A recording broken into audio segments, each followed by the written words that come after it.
In today's political climate, change in Washington is the only guarantee. And when small businesses aren't plugged in, they pay the price. That's why NSBA keeps you hardwired to what's happening inside DC. Hey, Jack, how are you today? Hey, Molly, how are you? I'm doing well, thanks. Hopefully everybody's staying warm and surviving DC's big ice apocalypse or whatever we were calling it this time. Yeah, we're just about starting to move through it. We've had temperatures just above freezing lately, so we're starting to see some of the snow come off the ground. I'm sure that's a relief for everybody who's trying to get some good work done. Speaking of which I'd like to talk about on Hardwired today, it's been nonstop spending bill. What's the latest there? Well, we're slowly moving out of nonstop spending talk. Earlier this week, legislation moved out of the House and finally to the president's desk, and now all agencies are currently funded. The remaining sort of lingering issue is that DHS is only funded over the next, I believe, 9 days, at which point it's set to expire again. So they're on a tight timeline trying to negotiate a new funding mechanism specifically for DHS, but the rest of the federal government is now fully funded for fiscal year 2026. So we're about ready to move on to new policy ventures over on the Hill. Which is a good thing. One of the things we hear from, and I know you do too, Jack, from our members is what exactly is Congress doing other than shutting the government down? Talk to us a little bit. This is a longtime priority for NSBA, something we've been very involved with over the past several decades. White House Conference on Small Business. The last one was held in 1995, which is before some of you were probably even born. Jack, tell us what's going on that front.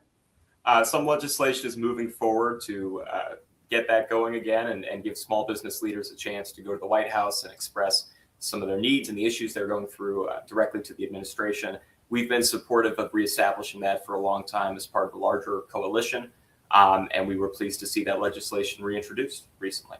Moving on to other legislation that we sure would like to see, what's happening on the SBIR front?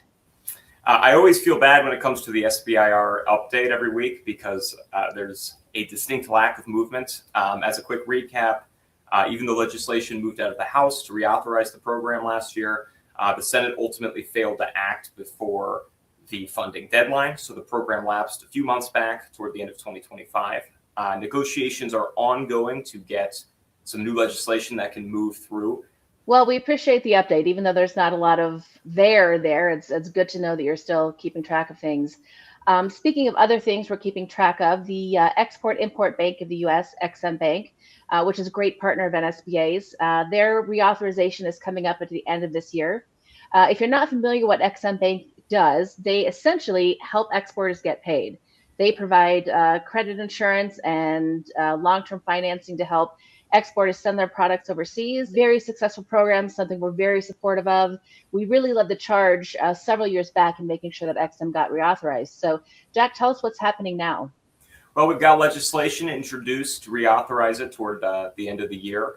And as of now, we're not seeing much of a sense of a political battle brewing over that reauthorization. So we're thankful that that legislation has been introduced and we're lending our support, and we're hoping it moves well in advance of that reauthorization deadline. Yeah, a win for small business would be great. There's certainly been some letdowns where it concerns the SBIR program, so hopefully we move on EXIM soon. Speaking of moving and things happening, I know it's a busy week on the Hill. Jack, tell us where you're going to be. Well, coming up this week on the Senate side, the Small Business Committee is planning on convening a hearing on entrepreneurship, so I'll be in attendance over there. Over on the House Small Business Committee, they are holding a markup of a few bills on the 11th. I'll be monitoring that closely and making sure that NSBA is able to lend its support to legislation we believe is beneficial to our membership. Thanks, Jack.